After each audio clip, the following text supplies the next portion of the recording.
எம்பெருமானின் அம்சங்களாகவே ஆழ்வார்கள் அவதரித்தார்கள். அந்த ஆழ்வார்கள் பாடிய திவ்ய தேசங்களை திருத்திப் பணிகொள்ள திருமால் நெறி திசையெங்கும் பரவ என்றும் எப்போதும் எந்நிலையிலும் எம்பெருமானுக்கு கைங்கரியம் ஒன்றையே முதலாகக் கொண்டு தொண்டு செய்து வருபவர் ஆதிசேஷன். அவரின் அம்சமாய் ஒரு மகானை நம் தமிழகத்தில் அவதரிக்கச் செய்தார் ஸ்ரீமன் நாராயணன்.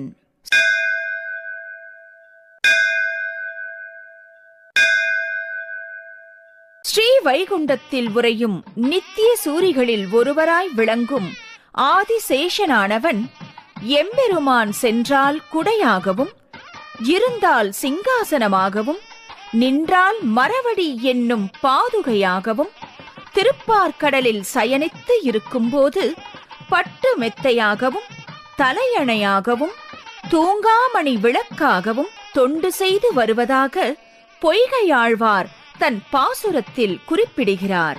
அந்த ஆதிசேஷன் கிருத யுகத்தில் அனந்தனாகவும், திரேதா யுகத்தில் ஸ்ரீராமனின் தம்பி லக்ஷ்மணனாகவும், துவாபர யுகத்தில் கண்ணனின் மூத்த சகோதரன் பலராமனாகவும், இக்கலியுகத்திலே ராமானுஜராகவும் அவதாரம் செய்தார். அவ்வண்ணமே அர்ச்சாவதாரம் என்னும் நிலையிலே இந்நில உலகில் திவ்ய தேசங்களில் நின்றும் இருந்தும் கிடந்தும் திருவருள் புரியும் திருமகள் நாதனுக்கு சீரிய தொண்டாற்ற இக்கலியுகத்தில் அவதாரம் செய்த மகானே ராமானுஜர். ஆழ்வார் திருநகரி பாண்டிய நாட்டில் அமைந்த திவ்ய தேசம் ஆழ்வார் திருநகரி.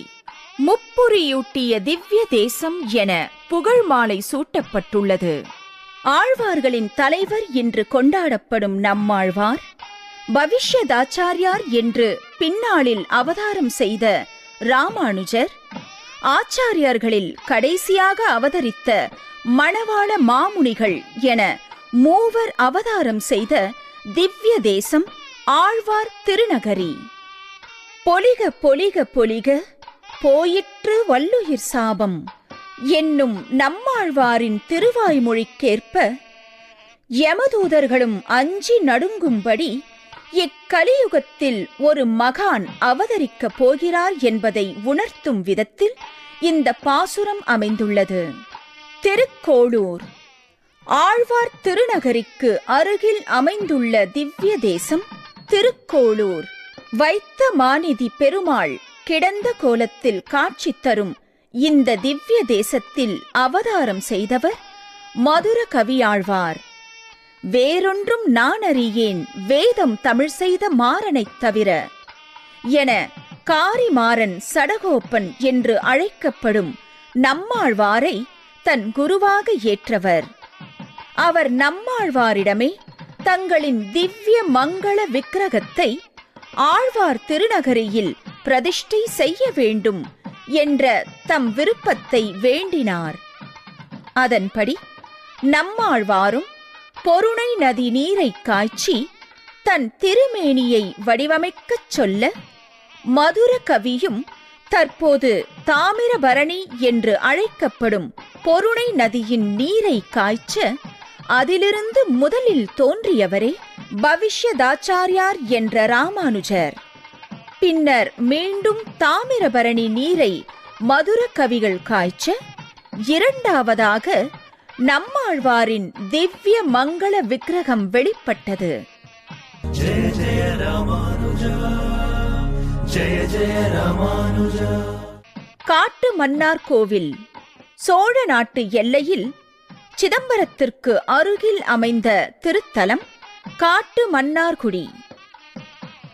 வீரநாராயணபுரம் என்று பண்டைய நாளில் அழைக்கப்பட்ட இத்திருத்தலத்தில் 9ஆம் நூற்றாண்டில் அவதாரம் செய்த ஆச்சாரியர் ஸ்ரீமன் நாதமுனிகள்.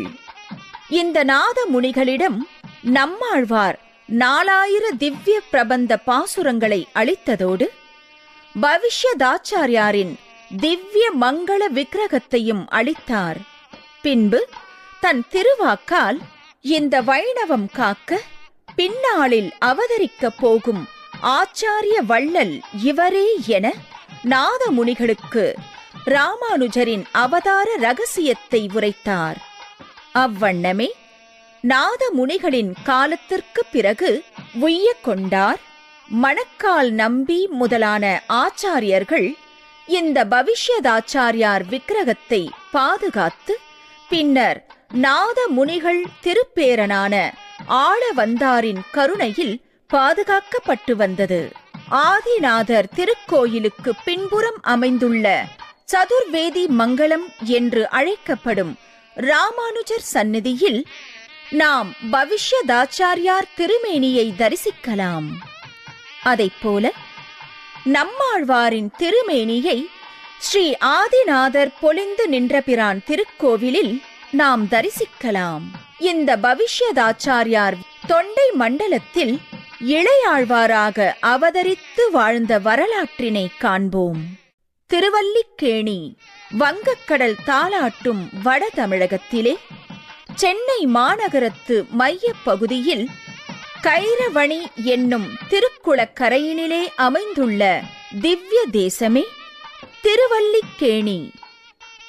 மூலவர் வேங்கட கிருஷ்ணன் என்னும் திருநாமத்துடன் ருக்மணி தாயார், பலராமன், அனிருத்தன், பிரத்யும்னன் என தன் குடும்ப சமேதராய் கிழக்கே திருமுகம் காட்டி எழுந்தருளியிருக்கிறார்.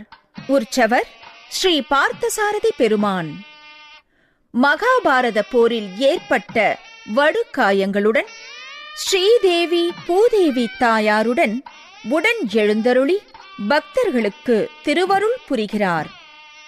மேலும் ஸ்ரீ தெள்ளிய சிங்கர், ஸ்ரீமன்னாதன், சக்கரவர்த்தி திருமகன், கஜேந்திர வரதன் ஆகிய எம்பெருமான்களோடு ஸ்ரீ வேதவல்லி தாயாரும் தனிக்கோயில் நாச்சியாராக எழுந்தருளியிருக்கும் திவ்ய தேசம் திருவல்லிக்கேணி. ஆழ்வார்களில் பேயாழ்வார், திருமழிசையாழ்வார் மற்றும் திருமங்கையாழ்வாரால் பாடல் பெற்ற ஸ்தலம் இது. ஸ்ரீபெரும்புதூரைச் சேர்ந்த கேசவ சோமயாஜியார், காந்திமதி அம்மையார் தம்பதியினர் இத்திருத்தலத்திற்கு வந்து தங்களுக்கு புத்திர பாக்கியம் வேண்டி ஸ்ரீ பார்த்தசாரதி எம்பெருமானை வேண்ட, அதன்படி திருவல்லிக்கேணி பார்த்தசாரதியை இளையாழ்வாராக அவதாரம் செய்தார் என குரு பரம்பரை நூல் விவரிக்கின்றது. ஸ்ரீபெரும்புதூர் ஸ்ரீ ஆதிகேசவ பெருமாள் அருள்பாலிக்கும் திவ்ய ஸ்தலம் பூதபுரி என்னும் ஸ்ரீபெரும்புதூர். இத்திருத்தலத்தில் கலி 4119 பிங்கள வருடம் சித்திரை மாதம் 13ஆம் தேதி வியாழக்கிழமை சுக்லபட்ச பஞ்சமி திதியில் திருவாதிரை நட்சத்திரத்தில் கிபி 1017ஆம் ஆண்டு ஆதிசேடனின் அம்சமாய் பஞ்சாயுதங்களுடைய திவ்ய ஒளியுடன் இளையாழ்வார் அவதரித்தார்.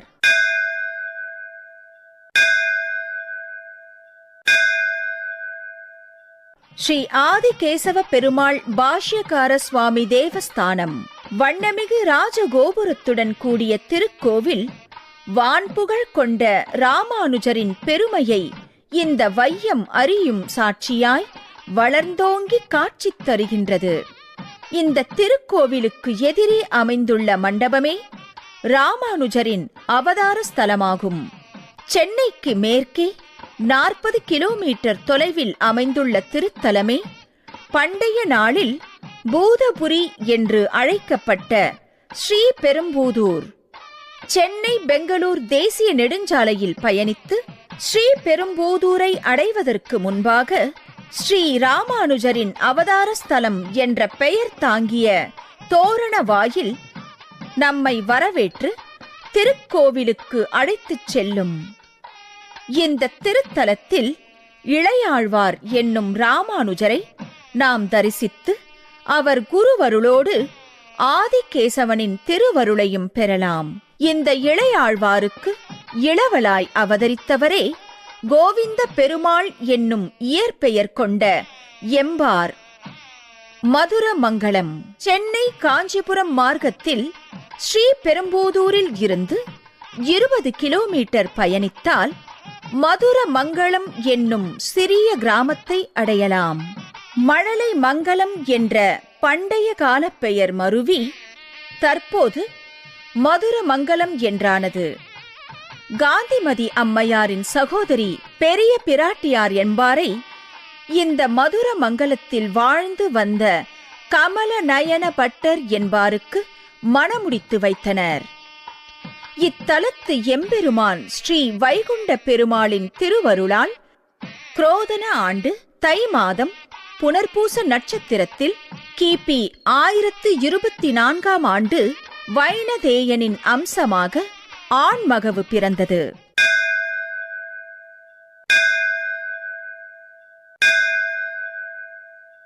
காந்திமதி பெரிய பிராட்டியாரின் சகோதரர் பெரிய திருமலை நம்பி என்பார். அனுதினமும் வடவேங்கடத்தில் உறையும் திருமலை திருப்பதி திருவேங்கடவனுக்கு தீர்த்த கைங்கரியம் செய்து வந்தார். அவ்வாறே மாமன் முறை கொண்ட அவர் தன் சகோதரிகளுக்கு ஆண் குழந்தைகள் பிறந்த செய்தியை கேள்வியுற்று ஸ்ரீபெரும்புதூருக்கு வந்து கேசவ சோமயாஜியார் காந்திமதி தம்பதியருக்கு பிறந்த குழந்தைக்கு இளையாழ்வார் என்ற திருநாமம் சூட்டினார். மதுரமங்கலத்தில் கமல நயன பட்டர் பெரிய பிராட்டி தம்பதியருக்கு பிறந்த குழந்தைக்கு கோவிந்த பெருமாள் என்றும் திருப்பெயர் சூட்டினார். இந்த இரு குழந்தைகளும் நன்கு வளர்ந்து ஒன்றாக கல்வி பயின்று சிறந்து விளங்கினர். தக்க காலத்தில் உபநயனம் விவாகம் என இளையாழ்வாருக்கு நடந்தேறியது. அவருடைய 16 வயதில் தஞ்சமாம்பாள் என்ற கன்னிகையை மணமுடித்து வைத்தார் சோமயாஜியார். இளையாழ்வாருக்கு திருமணமான சில காலங்களில் கேசவ சோமயாஜியார் பரமபதம் அடைந்தார். பின்னர் இளையாழ்வாரும் கோவிந்த பெருமாளும் தங்களின் கல்வியில் மேன்மையுற ஒன்றாக குருகுலவாசம் செய்த திருத்தலமே திருப்புட்குழி. ஸ்ரீ விஜயராகவ பெருமாள் மரகதவல்லி தாயார் எழுந்தருளி திருவருள் புரியும் திருத்தலம் திருப்புட்குழி. புள் என்றால் பறவை. பறவை அரசனான ஜடாயுவுக்கு அந்திம கிரியைகள் செய்த ஸ்ரீராமனின் வரலாற்றை நினைவு கொண்டு இத்தலத்தின் ஸ்தல புராணம் விவரிக்கின்றது. இந்த திருத்தலத்தில் யாதவ பிரகாசர் என்ற ஆன்றோரிடம் இளையாழ்வாரும் கோவிந்த பெருமாளும் குருகுல வாசம் செய்து கல்வி பயின்றனர். அவ்வாறு பயின்று வரும் காலத்தே இளையாழ்வாரின் அறிவாற்றலைக் கண்டு வியந்து போனார் யாதவ பிரகாசர். சில சமயங்களில் தன் குரு யாதவ பிரகாசர் சொல்லும் கருத்துக்கள் மாற்றி அமைந்துள்ளதைக் கண்டு வேத வாக்கியங்களின் உண்மை பொருளை சரியான ஆதாரங்களுடன் எடுத்துரைத்தார் இளையாழ்வார். குருவை மிஞ்சிய சீடராய் இளையாழ்வார் வளர்ந்து வருவதைக் கண்டு மனம் பொறுக்க முடியாத யாதவ பிரகாசர் அவரை தீர்த்துவிட எண்ணி விந்தியமலை யாத்திரைக்கு ஏற்பாடு செய்தார். தனக்கு உகந்த சீடர்களிடம் விந்தியமலை காட்டிலே கங்கை நதியிலே இளையாழ்வாரை கொன்றுவிட திட்டம் தீட்டி பேசிக் கொண்டிருந்ததை மறைந்து நின்று கேட்டுக்கொண்டிருந்தார் இளையாழ்வாரின் தம்பியான கோவிந்த பெருமாள். விந்திய மலைக்காடுகளில் அனைவரும் பிரயாணம் செய்யும் பொழுது தக்க சமயம் பார்த்து கோவிந்த பெருமாள் அண்ணன் இளையாழ்வாரிடம் அவருக்கு நிகழவிருக்கும் பேராபத்தை உணர்த்தி பின்னர் யாதவ பிரகாசரிடமிருந்து பிரித்து தப்பிக்க வழி செய்தார். யாதவ பிரகாசரிடமிருந்து தப்பி வந்த இளையாழ்வார் அடர்ந்த காடுகளிடையே தெற்கு திசை நோக்கி தன் பயணத்தை தொடர முடியாமல் அசதியுற்று நின்றார். அவருக்கு வழிகாட்ட ஓர் வேடுவனும் வேடுவச்சியும் துணையாய் நின்றனர். இருளிலே வழி தெரியாமல் தவித்த இளையாழ்வாரின் வாழ்விலே ஒளியேற்ற வந்த சுடரொளியாய் வேடுவனும் வேடுவச்சியும் ராமானுஜரை காஞ்சிபுரத்திற்கு அழைத்துச் செல்வதாய் வாக்களித்தனர். அன்று ராமாயண காலத்திலே பெரிய பெருமாளான ராமன் காட்டிலே முன்னடக்க, நடுவிலே அன்னை சீதாதேவி ஸ்ரீ ராமனை பின்தொடர, இவர்கள் இருவரையும் இளையாழ்வார் லக்ஷ்மணன் பின்தொடர்ந்த நிகழ்வு போல் ராமானுஜருக்கும் நடந்தேறியது. ராமானுஜரை காக்க வந்த வேடுவனும் வேடுவச்சியும் முன் செல்ல, விந்திய மலைக்காடுகள் வழியே இளையாழ்வார் பின்தொடர்ந்தார். திருக்கச்சி தேவ பெருமாளே வேடுவனாகவும் பெருந்தேவி தாயாரே வேடுவிச்சியாகவும் வந்து இளையாழ்வாரை காத்து இரவோடு இரவாக காஞ்சிபுர எல்லையிலே சேர்த்தனர் என்கிறது குரு பரம்பரை நூல். அவ்வாறு காஞ்சிபுர எல்லையிலே ராமானுஜர் வந்து சேர்ந்த இடம்தான் சாலை கிணறு என்று தற்போது அழைக்கப்படுகிறது. பின்னர் தன்னை காத்தவன் பேரருளாளன் வரதனே என்று தெளிவுபட தெரிந்த ராமானுஜர் காஞ்சியிலேயே வாழ்ந்து கொண்டு சாலை கிணற்றிலிருந்து அனுதினமும் வரதனுக்கு தீர்த்த கைங்கரியம் செய்து வாழ்ந்து வந்தார். அவ்வாறு வாழ்ந்து வரும்போது திருக்கச்சி நம்பிகளிடம் அன்பு கொண்டு அவரை தன் மானசீக குருவாக ஏற்றுக்கொண்டார் ராமானுஜர். திருக்கச்சி நம்பிகளின் வேண்டுகோளுக்கு இணங்க ராமானுஜர் காஞ்சி தேவ பெருமாளுக்கு தீர்த்த கைங்கரியம் செய்து கொண்டு வரதராஜ பெருமாள் சந்நிதியின் கிழக்கு கோபுர வாயில் அருகே தன் மனைவி தஞ்சமாம்பாளுடன் வாழ்ந்து வந்தார். உடையவர் திருமாளிகை என்னும் திருநாமத்துடன் ராமானுஜர் வாழ்ந்த இல்லமானது இன்றும் புதுப்பொலிவுடன் விளங்குவதை நாம் காணலாம். ஜெய ஜெய ராமானுஜா, ஜெய ஜெய ராமானுஜா, ஜெய ஜெய ராமானுஜா, ஜெய ஜெய ராமானுஜா. அந்த இளையாழ்வார் குருவாக ஏற்றுக்கொண்ட காஞ்சி பூர்ணர் என்று அன்போடு அழைக்கப்பட்ட திருக்கச்சி நம்பிகள் அவதாரம் செய்த திருத்தலம் பூந்தமல்லி. சென்னையிலிருந்து ஸ்ரீபெரும்புதூர் செல்லும் வழியில் அமைந்துள்ள திருத்தலம் பூந்தமல்லி. இந்த திருத்தலத்தில் சோபகிருது வருடம் மாசி மாதம் மிருக சீரஷ நட்சத்திரத்தில் கிபி 1004 அவதரித்தவரே கஜேந்திரதாசர் என்னும் திருக்கச்சி நம்பிகள்.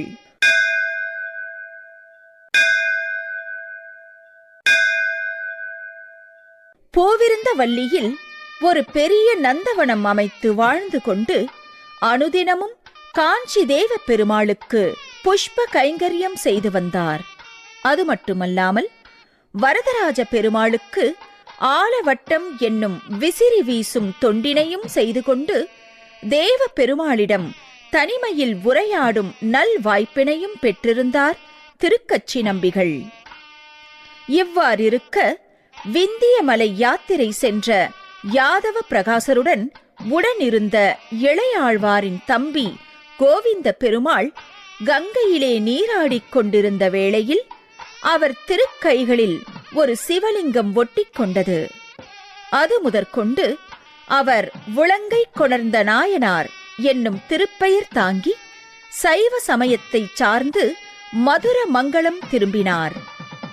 யாதவ பிரகாசரும் தன் சீடர்களுடன் காஞ்சிபுரம் வந்தடைந்து இளையாழ்வாரான ராமானுஜர் உயிருடன் இருப்பதை அறிந்து திகைப்புற்று விந்திய மலையில் நடந்தது ஏதும் அறியாதவர் போல குருகுல கல்வியை காஞ்சிபுரத்தில் தொடர்ந்து நடத்தி வந்தார். இந்த சம்பவங்கள் அனைத்தும் கேள்வியுற்ற ஆளவந்தார் காஞ்சியில் யாதவ பிரகாசரிடம் வேதாந்த கருத்துக்களுக்கு விளக்கம் கூறி வரும் இளையாழ்வாரின் பெருமையை கேள்வியுற்று வைணவம் காக்க வந்த மகான் இவரே என உறுதிப்படுத்திக் கொண்டு அவரை காண திருவரங்கத்திலிருந்து காஞ்சியை நோக்கி தம் பயணத்தை தொடங்கினார். நகரேஷு காஞ்சி என்பார்கள். அயோத்தியா, மதுரா, மாயா, காசி, காஞ்சி, அவந்திகா, பூரி, துவாரகா ஆகிய புண்ணிய ஸ்தலங்களில் ஒன்றாக நம் தமிழகத்தில் அமைந்துள்ள காஞ்சியும் விளங்குகிறது. அந்த காஞ்சியிலே அத்திகிரி என்னும் சிறு மலையின் மீது பொன்னிய கோடி விமானத்தின் கீழே மேற்கே திருமுக மண்டலம் காட்டி எழுந்தருளியிருக்கும் வரதராஜன் திருக்கோவில் சத்யவிரத க்ஷேத்திரம் என்றே அழைக்கப்படுகிறது. வேகவதி நதிக்கரையினிலே அமைந்துள்ள இத்திருக்கோவிலின் தீர்த்தம் அனந்த சரஸ் புஷ்கரணி. காஞ்சி அருளாளனின் பெருமைக்கு தக்க தேவியாக திகழும் பெருந்தேவி தாயார் கிழக்கு நோக்கி தனிச்சந்நிதியில் எழுந்தருளியுள்ளாள். கரிய மாணிக்கப் பெருமாள் சந்நிதி, வரதராஜர் திருக்கோவில். ராமானுஜரைக் காண திருவரங்கத்திலிருந்து புறப்பட்ட ஆளவந்தார் திருக்கட்சி நம்பிகளின் துணையுடன் காஞ்சி பெருந்தேவி தாயாரையும் வரதராஜனையும் வணங்கி பின் பிரகாரங்கள் வழியே வலம் வரும் வேளையில் யாதவ பிரகாசர் தம் சீடர்களுடன் வருவதைக் கண்டார் ஆளவந்தார். பின் திருக்கட்சி நம்பிகள் கரிய மாணிக்கப் பெருமாள் சந்நிதியில் இருந்து கொண்டு ஆளவந்தாருக்கு ராமானுஜரை அடையாளம் காட்டினார்.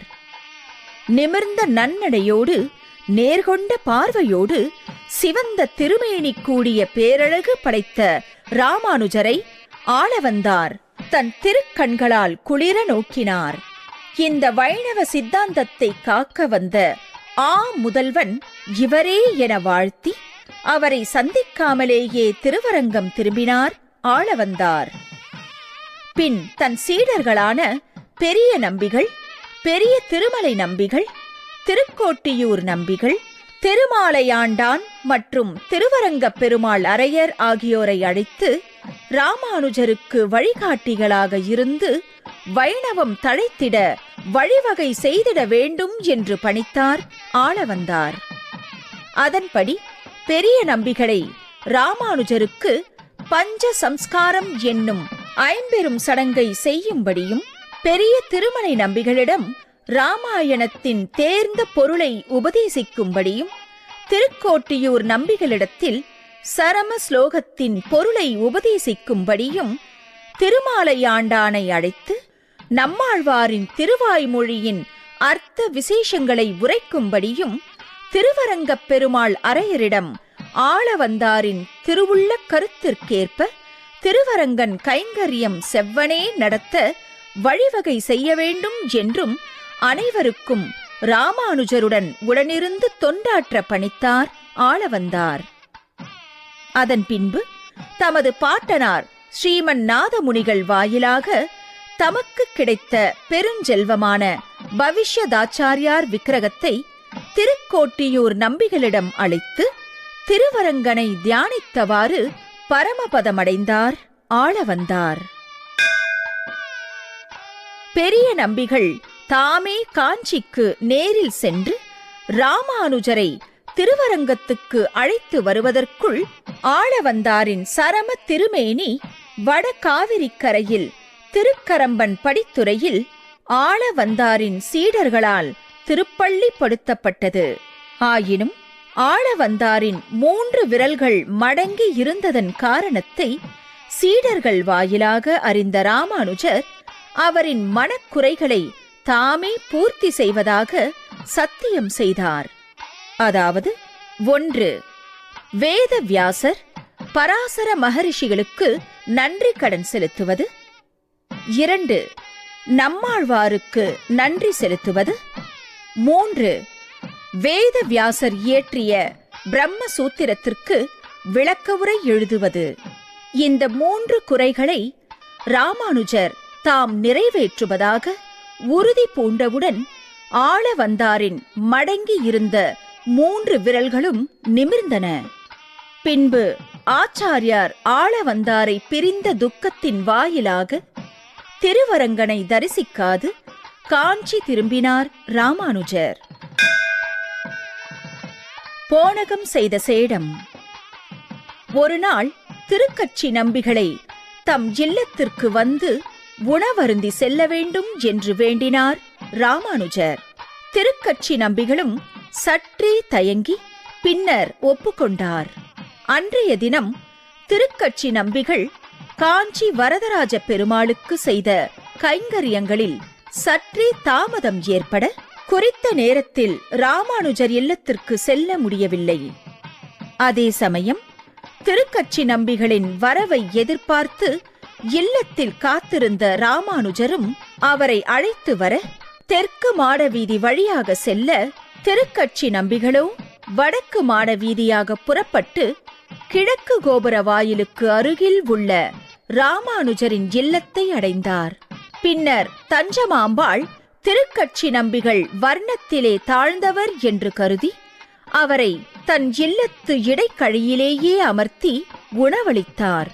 திருக்கட்சி நம்பிகளும் மறுமொழி உரைக்காது உணவருந்திய பின் மீண்டும் தெற்கு மாட வீதி வழியாக வரதராஜ பெருமாள் சந்நிதியை அடைந்தார். திருக்கோவிலில் திருக்கட்சி நம்பிகளை காணாது தவித்த ராமானுஜர் தம் இல்லம் நோக்கி திரும்பி வந்தார். அது சமயம் ராமானுஜரின் மனைவி தஞ்சமாம்பாள் தலைக்கு நீராடி வீட்டை நீரால் சுத்தம் செய்து திருக்கட்சி நம்பிகள் உணவருந்திய இலையை தண்டத்தால் தள்ளிவிட்டார். இந்த நிகழ்வைக் கண்டு மனம் பொறுக்காத ராமானுஜர் தஞ்சமாம்பாளை கடிந்து கொண்டு பின்னர் திருக்கோவிலுக்குச் சென்று திருக்கட்சி நம்பிகளிடத்தில் தன் மனைவி செய்த தவறுக்கு மன்னிப்பும் வேண்டினார். தான் மானசீக குருவாக ஏற்ற திருக்கட்சி நம்பிகள் உண்ட சேடத்தை, அதாவது மீதியை தாம் உண்ணாமல் போனதை நினைத்து மிகவும் வருந்தினார் ராமானுஜர். இந்த நிகழ்வே ராமானுஜர் துறவறம் மேற்கொள்ள முதற் காரணமாய் அமைந்தது எனலாம். தேவ பெருமாளின் 6 வார்த்தைகள். திருக்கட்சி நம்பிகளை தம் மானசீக குருவாக ஏற்றுக்கொண்டாலும் இளையாழ்வாருக்கு தன் மனதில் ஓர் ஐயம் ஏற்பட்டு கொண்டே இருந்தது. அந்த சந்தேகத்தை காஞ்சி அருளாளன் வரதராஜனிடம் கேட்டு தெளிவுறத் தெரிந்து கொள்ள ஆசைப்பட்டு திருக்கட்சி நம்பிகளை நாடினார் ராமானுஜர்.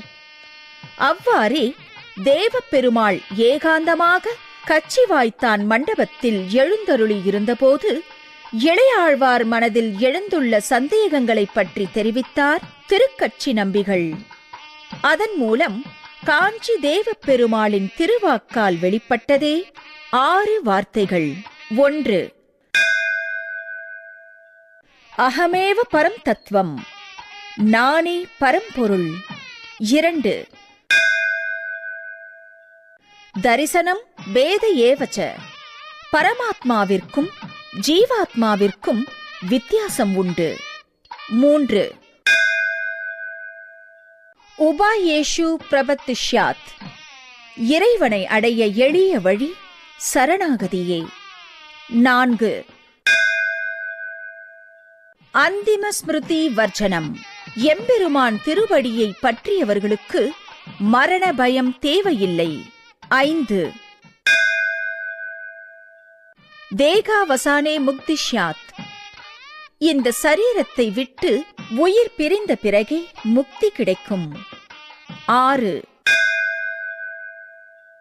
பூர்ணாச்சாரிய சமாஸ்ரயா, பெரிய நம்பிகளை குருவாக ஏற்றுக்கொள்ள வேண்டும். இவ்வாறு 6 வார்த்தைகளை காஞ்சி தேவ பெருமாளிடம் கேட்ட திருக்கட்சி நம்பிகள் இளையாழ்வாரிடம் தெரிவிக்க, அவ்வாறே 6வது வார்த்தையின்படி பெரிய நம்பிகளை இளையாழ்வார் குருவாக ஏற்ற திருத்தலமே மதுராந்தகம். சென்னையிலிருந்து தெற்கு நோக்கி பயணித்தால் சுமார் 100 கிலோமீட்டர் தூரத்தில் அமைந்துள்ளதே மதுராந்தகம் திருத்தலம். ஏரி காத்த ராமன் திருக்கோவில் என்றே இந்நாளில் வழங்கப்படுகிறது. கருணாகர பெருமாள் ஜனகவல்லி தாயாருடன் எழுந்தருளியிருக்கும் திருத்தலம். இங்குள்ள பெரிய ஏரி உடையும் அபாயம் இருந்த காலத்தே ராமன் தன் தம்பி லக்ஷ்மணனோடு ஏரியை காத்ததால் ஏரி காத்த ராமன் என்று அழைக்கப்பட்டார். இந்த திருக்கோவிலில் அமைந்துள்ள மகிழ மரத்தின் அடியில் பெரிய நம்பிகள் இளையாழ்வாரை தன் சீடனாக ஏற்றுக்கொண்டார்.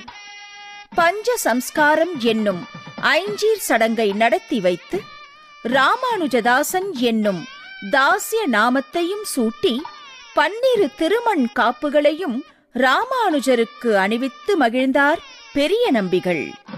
பின்பு பெரிய நம்பிகளும் ராமானுஜரும் காஞ்சிக்கு புறப்பட்டு கிழக்கு மாட வீதியில் வாழ்ந்து வந்தனர்.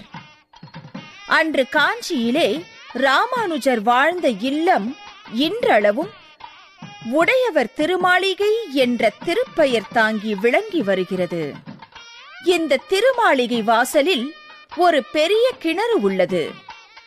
ஒரு நாள் ராமானுஜரின் மனைவி தஞ்சமாம்பாளும் பெரிய நம்பிகளின் மனைவி விஜயாம்பாளும் கிணற்றில் நீர் எடுக்கும் போது ஏற்பட்ட பிணக்கால் மனம் வருந்திய பெரிய நம்பிகள் ராமானுஜரிடத்தில் ஏதும் தெரிவிக்காமல் தன் மனைவியுடன் ஸ்ரீரங்கம் சென்று விட்டார்.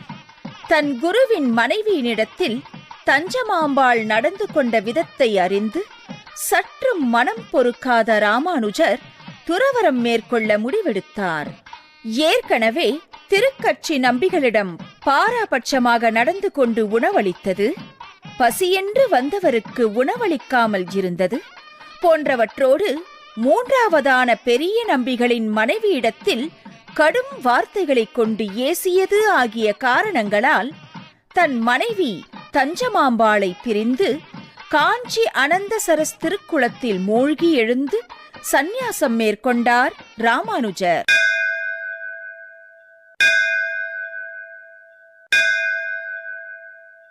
ஒரு சந்நியாசி அணிய வேண்டிய காவி உடைகளையும் தங்கள் திருக்கைகளில் தாங்க வேண்டிய திரிதண்டத்தையும் காஞ்சி வரதனே தந்தளித்தான் என குரு பரம்பரை தெரிவிக்கிறது. அவ்வாறு துறவரம் மேற்கொள்ளும் காலத்திலே அனந்தசரஸ் புஷ்கரிணியில் நீராடி துறந்தேன் துறந்தேன் துறந்தேன் என மும்முறை கூறி உறுதி ஏற்க வேண்டிய நேரத்தில் தன் மருமகன் தாசரதி என்னும் முதலியாண்டானை தவிர அனைத்தையும் துறந்தேன் என உரைத்தார் ராமானுஜர். அந்த தாசரதி அவதாரம் செய்த திருத்தலம் புருஷ மங்கலம் என்னும் நசரத்பேட்டை பச்சை வாரண பெருமாள் திருக்கோவில் அமைந்துள்ள திருத்தலம். முதலியாண்டான் அவதார ஸ்தலம் என சிறப்பு பெற்ற பேட்டை என்னும் திருத்தலம் கோவிருந்தவல்லிக்கு அருகாமையில் அமைந்துள்ளது. இத்திருத்தலத்தில் ஸ்ரீமுக வருடம் சித்திரை மாதம் புனர்வச நட்சத்திரத்தில் கிபி 1033 வருடம் அனந்த நாராயண தீட்சிதருக்கும் பூமி நாச்சியாருக்கும் மகனாக அவதரித்தவரே தாசரதி என்னும் முதலியாண்டான். ராமானுஜரின் உடன்பிறந்த சகோதரி பூமி நாச்சியார். எனவே முதலியாண்டான் ராமானுஜரின் உறவின் முறை மருமகனாவார். ராமானுஜர் துறவரம் மேற்கொண்ட செய்தி அறிந்து காஞ்சியை அடைந்து முதலியாண்டான் அவரிடம் பஞ்ச சம்ஸ்காரம் செய்து கொண்டு சீடரானார். அந்த சமயத்தில் முதலியாண்டானுடன் சேர்ந்து கொண்டு ராமானுஜரை குருவாக ஏற்றுக்கொண்ட மற்றுமொரு சீடரே கூரத்தாழ்வான். கூரம் காஞ்சிபுரத்திற்கு அருகே அமைந்துள்ள சிறிய கிராமம் கூரம். காஞ்சி அரக்கோணம் செல்லும் பாதையில் 7 கிலோமீட்டர் பயணித்தால் கூரம் கிராமத்தை அடையலாம். இந்த கூரம் திருத்தலத்தில் தை மாதம் ஹஸ்த நட்சத்திரத்தில் ஸ்ரீவத்ச சின்னர் என்னும் இயற்பெயர் தாங்கி அவதரித்தவரே கூரத்தாழ்வான். எம்பெருமானார் தரிசனத்திற்காக தன் தரிசனத்தை கண்களை இழந்தவர் கூரத்தாழ்வான். ஏக சந்த கிரகி என்னும் பெயருக்கேற்ப ஒருமுறை படித்தவுடன் நினைவில் கொள்ளும் ஆற்றல் மிக்கவர். காஷ்மீரத்தில் ராமானுஜர் வேதவியாசரின் பிரம்மசூத்திரத்திற்கு ஸ்ரீபாஷ்யம் என்னும் விளக்க உரை எழுதுவதற்கு பேருதவி புரிந்தவர். ராமானுஜரை விட வயதிலே மூத்தவர். ஆயினும் ராமானுஜரை தன் குருவாக ஏற்று காஞ்சியில் அவரிடத்தில் பஞ்ச சம்ஸ்காரம் செய்து கொண்டவர். ஒரு சந்நியாசிக்கு திரிதண்டம் மற்றும் பவித்ரம் எவ்வளவு முக்கியமோ அதுபோலே ராமானுஜருக்கு முதலியாண்டானும் கூரத்தாழ்வானும் திரிதண்டம் பவித்ரமாய் விளங்கினார்கள். இந்த இரு சீடர்களின் பெரும் துணையுடன் திருவரங்க திருக்கோவிலை புனர் நிர்மாணம் செய்தார் ராமானுஜர். திருவரங்கம் தென்னரங்க செல்வமுற்றும் திருத்தி வைத்தான் வாழியே என ராமானுஜரின் வாழி திருநாமம் தெரிவிக்கிறது. வைணவ உலகின் தலைநகரம் திருவரங்கம். ஆழ்வார்கள் ஆச்சாரியர்கள் வந்து சேர்ந்து வாழ்ந்து போந்த திருத்தலம் ஸ்ரீரங்கம்.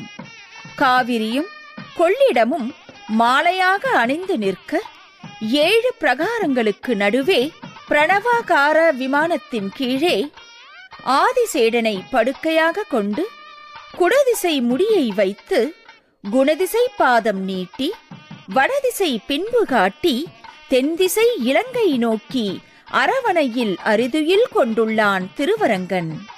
இந்த எம்பெருமானே பெரிய பெருமாள். இவன் நாயகி பெரிய பிராட்டியார் என்னும் ஸ்ரீரங்க நாச்சியார். தமிழ் எழுத்துக்கள் மொத்தம் 247க்கு ஏற்ப ஆழ்வார்கள் 11 247 பாசுரங்களை கொண்டு மங்களாசாசனம் செய்யப்பெற்ற திவ்ய தேசம் ஸ்ரீரங்கம். பண்டைய நாளில் சேஷபீடம் என்று அழைக்கப்பட்ட பெருமை பெற்றது. இந்த சேஷபீடத்தை அலங்கரிக்க சேஷ அவதாரமான ராமானுஜரை காஞ்சியிலிருந்து வரவழைக்க திருவுள்ளம் கொண்டான் அரங்கநாதன். ஆளவந்தாரின் திருக்குமாரரான திருவரங்கப் பெருமாள் அரையர் காஞ்சிக்கு வந்து அருளிச் செயல் பித்தனான தேவப் பெருமாள் திருமுன்பாக தேவகானம் என்னும் பிரபந்த பண்ணிசைத்து ராமானுஜரை திருவரங்கத்திற்கு அழைத்துச் செல்ல வரம் வேண்டினார். ராமானுஜரை பிரிய மனமில்லாமல் வரம் தரும் மாமணி வண்ணன் வரதராஜனும் வைணவம் காக்க வந்த வள்ளலை தியாக மண்டபமான காஞ்சியை விட்டு போக மண்டபமான திருவரங்கத்திற்கு அனுப்பி வைத்தார். அவ்வாறே தன் சீடர்களான கூரத்தாழ்வானையும் முதலி ஆண்டானையும் அழைத்து கொண்டு திருவரங்கம் நாடி வந்தார் ராமானுஜர். பெரிய பெருமாளை மங்களாசாசனம் செய்ய செல்கையில் காயத்ரி மண்டபத்தில் காஞ்சி வரதன் கருட சேவை கோலத்தை மண்டப தூணில் கண்டு மூர்ச்சையுற்றார். அதை அறிந்த பெரிய பெருமாளும் அர்ச்சகர் மேல் ஆவேசித்து நம் உடையவரை அழைத்து வாரும் என ஆணையிட மயக்கம் தெளிந்து எழுந்த ராமானுஜர் கரியவாகி புடைபறந்து மிளிர்ந்து செவ்வரியோடி நீண்ட அப்பெரியவாய கண்கள் என்னை பேதமை செய்தனவே என திருப்பாணாழ்வார் உரைத்த நன்மொழிக்கேற்ப ஆதியை அமுதினை அணியரங்கனை கண்குளிரக் கண்டு வணங்கினார். இந்த திருவரங்கத்தை தன் தலைமையிடமாக கொண்டு பல திருப்பணிகள் செய்து வாழ்ந்து வரலானார் நம் உடையவர். அவ்வாறு வாழ்ந்து வந்த காலத்தே யக்ஞமூர்த்தி என்னும் மகா பண்டிதரை 18 நாட்கள் வாதப்போர் நடத்தி வென்று அவருக்கு அருளாள பெருமாள் எம்பெருமானார் என்னும் திருப்பெயரையும் சாற்றினார். கர்நாடக மாநிலம் மைசூருக்கு அருகே அமைந்துள்ள கிரங்கூர் என்னும் கிராமத்தில் அவதாரம் செய்த அனந்தாழ்வான் என்னும் ஆச்சாரியர் திருவரங்கம் வந்து ராமானுஜரின் திருவடி பணிந்தார். அந்த அனந்தாழ்வானுக்கு அருளாள பெருமாள் எம்பெருமானாரை கொண்டு பஞ்ச சம்ஸ்காரம் செய்வித்து சீடராக ஏற்றுக்கொள்ளச் செய்தார். பிள்ளையுறங்காவில்லிதாசர் என்னும் அடியவர்க்கு திருவரங்கன் திருக்கண்களின் அழகினை காட்டி சேவிக்கச் செய்து தன் அடியவராக ஏற்றுக்கொண்டார். திருக்கோட்டியூர் பாண்டிய நாட்டு திவ்ய தேசங்களுள் கோஷ்டிபுரம் என்று அழைக்கப்படும் திருக்கோட்டியூர் மிக பெருமை வாய்ந்தது.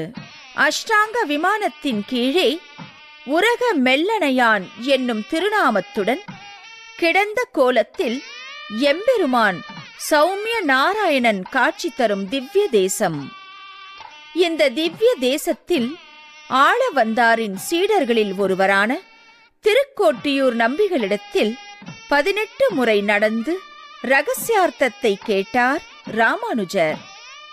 தாம் ஒருவன் நரகம் போனாலும் பரவாயில்லை, இப்பாரில் ஆசையுடைய அனைவரும் இந்த அர்த்தத்தை கேட்டு மோட்சம் புக வேண்டும் என்ற உயர்ந்த எண்ணத்துடன் தன் குருவின் கட்டளையை மீறி திருக்கோட்டியூர் அஷ்டாங்க விமானத்தின் மீதேறி அனைத்து மக்களுக்கும் உபதேசம் செய்தார் ராமானுஜர். ராமானுஜரின் கருணை உள்ளத்தை உணர்ந்த திருக்கோட்டியூர் நம்பிகளும் அவரை ஆறத் தழுவி நீரே எம்பெருமானார் என்று அழைத்து மகிழ்ந்தார். ஒருமுறை திருவரங்கத்திலே 12000 அடியவர்கள் குழுமி இருந்த கோஷ்டியில் நம்மாழ்வாரின் சிந்து பூ மகிழும் திருவேங்கடம் என்னும் பாசுரத்திற்கு ராமானுஜர் விளக்கம் சொல்லிக் கொண்டிருந்தார். அது சமயம் திருவேங்கட திருப்பதியை திருத்திப் பணி கொண்டு கைங்கரியம் செய்ய எவரும் உண்டோ என கூடியிருந்த கோஷ்டியை பார்த்து உடையவர் வினவிய போது அனந்தாழ்வான் தான் அந்த கைங்கரியத்தை மேற்கொள்வதாக எழுந்து நின்றார். அதைக் கண்டு மகிழ்ந்த ராமானுஜர் நீரே ஆண் பிள்ளை என உரைத்தார். தன் ஆச்சாரியன் இட்ட கட்டளைக்கிணங்க அனந்தாழ்வான் திருமலைக்குச் சென்று பெரிய ஏரியை வெட்டி அதற்கு ராமானுஜர் ஏரி என்னும் திருநாமம் சூட்டி நந்தவனம் அமைத்து திருவேங்கடவனுக்கு அனுதினமும் புஷ்ப கைங்கரியம் செய்து வந்தார்.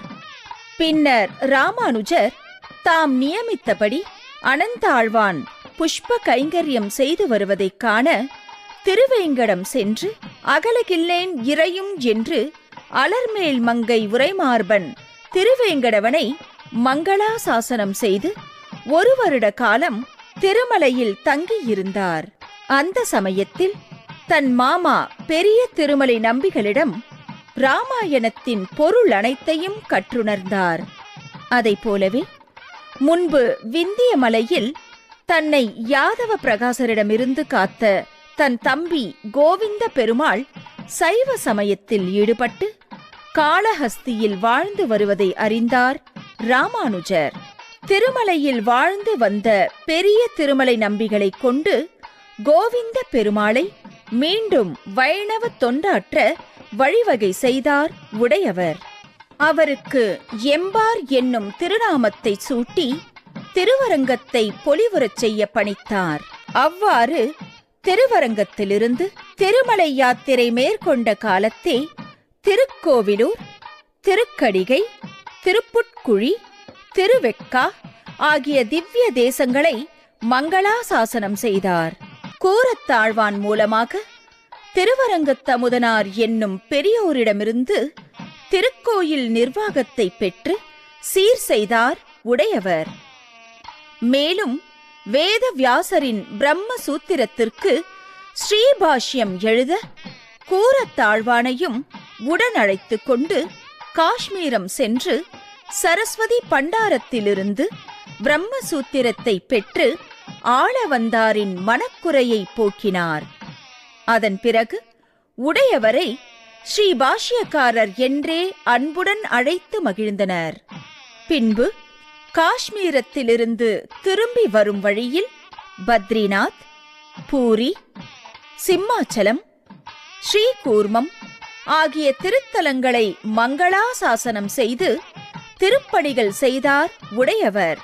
அஹோபிலம் க்ஷேத்திரம் சென்று நவ நரசிம்மர்களையும் மங்களாசாசனம் செய்த பின்னர் திருவேங்கடத்திற்கு வந்த காலத்தில் ஒரு குழப்பம் நிலவியது.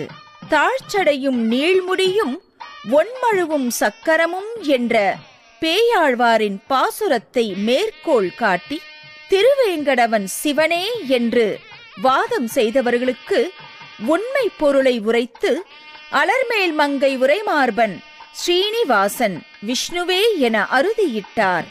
போருக்கு புறப்பட்டுச் சென்ற தொண்டைமான் சக்கரவர்த்தி என்னும் மன்னனுக்கு திருவேங்கடவன் அளித்த சங்கையும் சக்கரத்தையும் திரும்பப் பெற்று திருவேங்கடவனுக்கு சாற்றினார்.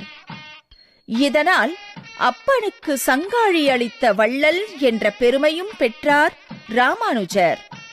ஸ்ரீரங்கத்திலே கூரத்தாழ்வானுக்கு ஸ்ரீரங்கநாதன் பெரிய பிராட்டியார் திருவருளால் 2 குமாரர்கள் அவதரித்தனர். அந்த 2 குமாரர்களுக்கும் முறையே ஸ்ரீ பராசர பட்டர், வேதவியாச பட்டர் என்னும் திருநாமங்களைச் சூட்டி ஆளவந்தாரின் 3வது மனக்குறையை தீர்த்து வைத்தார் ராமானுஜர். ஆண்டாளின் திருப்பாவையை அனுதினமும் திருவரங்கத்து வீதிகளில் உரக்கச் சொல்லி ஆனந்தப்பட்டவர் அண்ணல் ராமானுஜர். எனவே இவருக்கு திருப்பாவை ஜீயர் என்ற பெயரும் ஏற்பட்டது. அவ்வாறே தன் சீடர்களின் விருப்பத்திற்கேற்ப விஜய யாத்திரை மேற்கொள்ளும் காலத்திலே திருமாலிருஞ்சோலை என்னும் அழகர் கோவிலில் பரமசுவாமியான கள்ளழகரை சேவித்து ஆண்டாளின் வேண்டுதலை நிறைவேற்றினார் ராமானுஜர். அது என்ன? கண்ணனையே தன் மணாளனாய் அடைய வேண்டி பாவை நோன்பிருந்து திருமொழி பாடினாள் கோதை.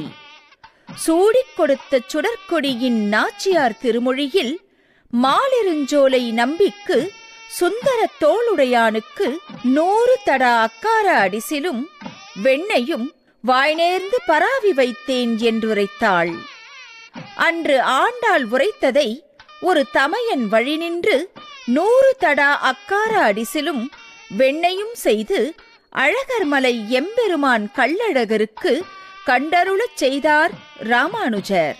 அதன் பின்னர் ஸ்ரீவில்லிபுத்தூர் சென்று வடபெருங்கோயிலுடையானையும் ஆண்டாள் ரங்கமன்னாரையும் மங்களாசாசனம் செய்யச் சென்றார். அச்சமயம் ஆண்டாள் திருவாக்கால் நம் கோயில் அண்ணனை அழைத்து வாரும் என்று அழைக்கப்பட்டு சூடிக் கொடுத்தவள் திருவருளுக்கு ஆட்பட்டார் வாழ்கின்ற வள்ளல் நம் ராமானுஜர்.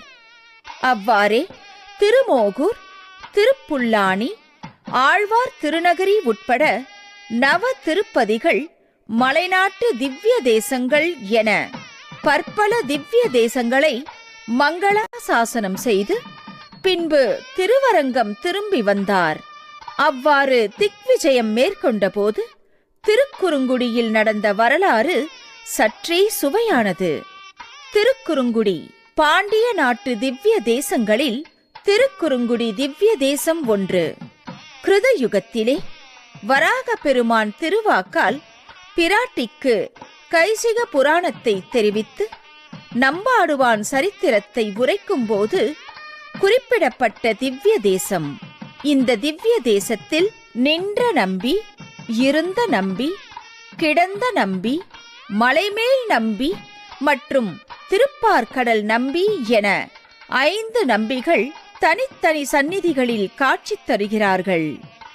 ஆழ்வார்களில் திருமழிசை ஆழ்வார், நம்மாழ்வார், பெரியாழ்வார், திருமங்கையாழ்வார் ஆகிய 4 ஆழ்வார்களால் மங்களாசாசனம் செய்யப்பட்ட திவ்ய தேசம். இந்த திருத்தலத்தில் ராமானுஜர் எழுந்தருளியிருந்த காலத்தே வண்ணமழகிய நம்பியான நின்ற நம்பி ராமானுஜருக்கு சீடனாக இருந்து பணிவிடை செய்தார். ராமானுஜரும் குருவின் ஸ்தானத்தில் இருந்து கொண்டு தன் திருக்கரங்களால் வண்ணமழகிய நம்பிக்கு திருமண் காப்பு அணிவித்ததால் இந்த எம்பெருமான் ஸ்ரீ வைஷ்ணவ நம்பி என்னும் திருநாமத்தால் அழைக்கப்பட்டார். சோழ பேரரசின் எல்லைக்கு உட்பட்ட தில்லை திருச்சித்திர கூடத்தில் எழுந்தருளியிருந்த கோவிந்தராஜனுக்கு ஏற்பட்ட அவல நிலையைக் கண்டு வருந்தி பின்பு கோவிந்தராஜனை புனர் நிர்மாணம் செய்த பெருமை ராமானுஜரையே சாரும். இவ்வாறு வைணவத்திற்கு அரும்பாடுபட்ட ராமானுஜருக்கே சோழ மன்னனால் ஆபத்து ஏற்பட இருந்தது. இந்த பேராபத்தை உணர்ந்த கூரத்தாழ்வானும் பெரிய நம்பிகளும் உடையவரை திருவரங்கத்திலிருந்து தப்பிக்க வைத்தனர்.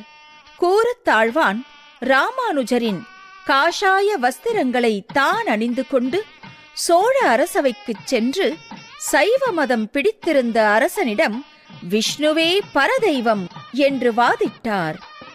அதனால் பெரிய நம்பிகளும் கூரத்தாழ்வானும் தன் கண்களை இழந்தனர். ராமானுஜரோ கூரத்தாழ்வானின் வெள்ளை வஸ்திரங்களை தான் அணிந்து கொண்டு கர்நாடக மாநிலத்தை அடைந்தார். திருநாராயணபுரம், கர்நாடகா. கர்நாடக மாநிலத்தில் தொண்டனூர் என்னும் திருத்தலத்தில் திருநாராயணன் அவர் கனவில் தோன்றி திருநாராயணபுர திருத்தலத்தை திருத்தி பணிகொள்ள பணித்தார். அவ்வண்ணமே யதுகிரியில் புற்றுக்குள் புதையுண்டிருந்த திருநாராயணனின் மூலவர் திருமேனியை கண்டெடுத்து புனர் பிரதிஷ்டை செய்தார். துவாபர யுகத்திலே பலராமனும் கண்ணனும் ஆராதித்த செல்வப்பிள்ளை உற்சவரை டெல்லி பாதுஷாவின் அரண்மனையிலிருந்து மீட்டெடுத்து யதிராஜ சம்பத்குமாரரை பிரதிஷ்டை செய்தார். தொண்டனூரில் சமணர்கள் 1000 பேரையும் ஒரு சேர வாதில் வென்று தன் ஆதிசேஷ ஸ்வரூபத்தை காட்டினார்.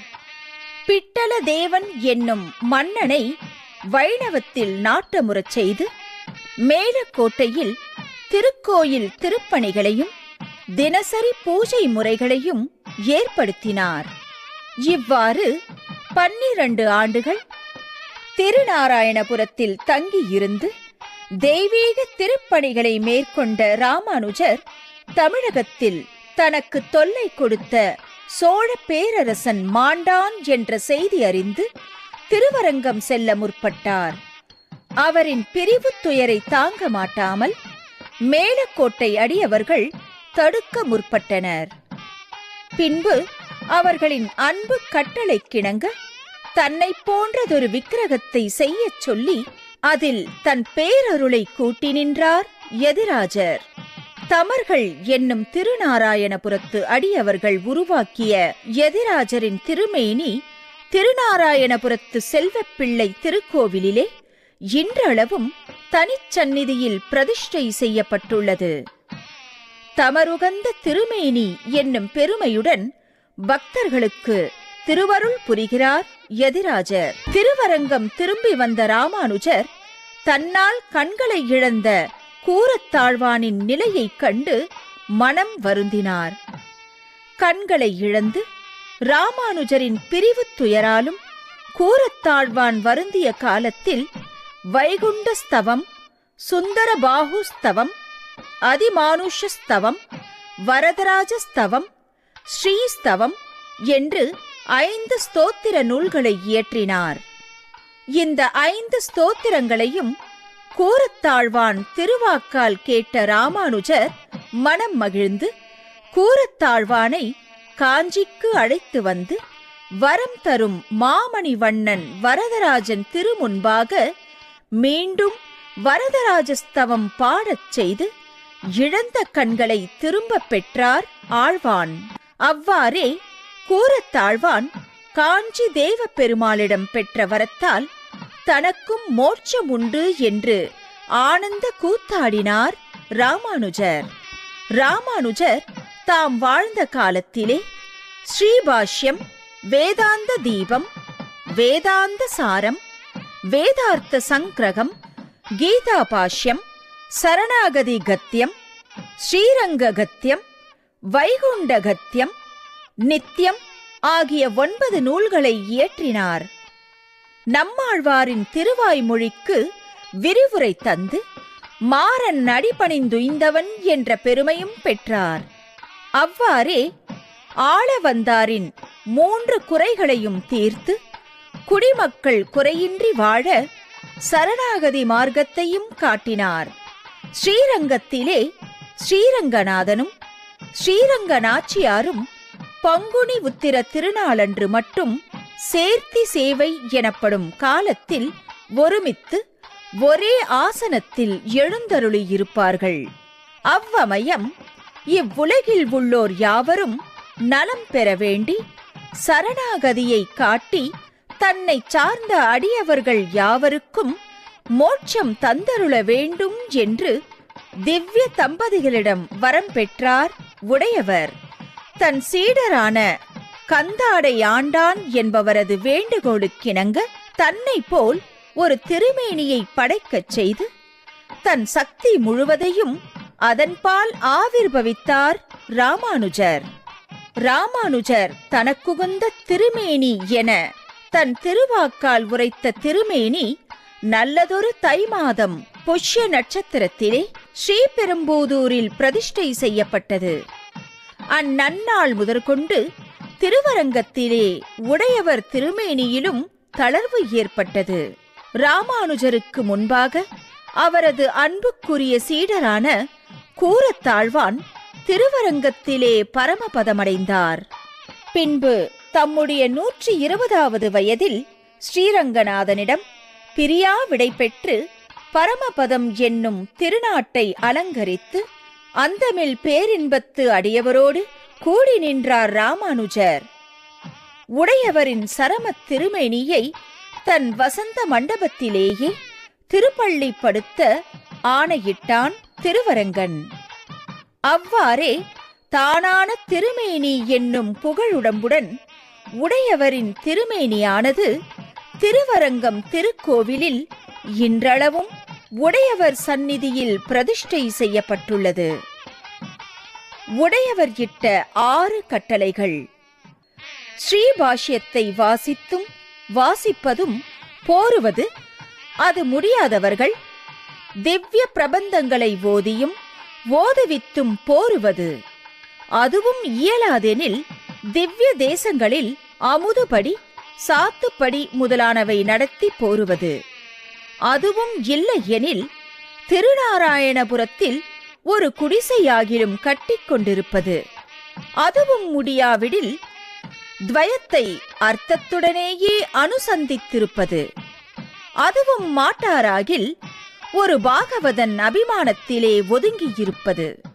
இப்படி 6 கட்டளைகளில் முடிந்ததைச் செய்து பகவத் பாகவத அபச்சாரங்கள் யாதும் நேரா வண்ணம் எல்லா உயிர்களிடத்திலும் அன்பு கொண்டு வாழ்ந்து திருமால் திருவடியை தொழுது எங்கும் திருவருள் பெற்று இன்புற்று வாழ வழிவகை செய்தார் ராமானுஜர். இந்த ராமானுஜரின் பெருமைகளை திருவரங்கத்தமுதனார் ராமானுஜ நூற்றந்தாதி என்னும் 108 பாசுரங்கள் கொண்ட பிரபந்தமாக இயற்றினார். பிரபன்ன காயத்ரி என்னும் பெருமை ராமானுஜ நூற்றந்தாதிக்கு ஏற்பட்டது.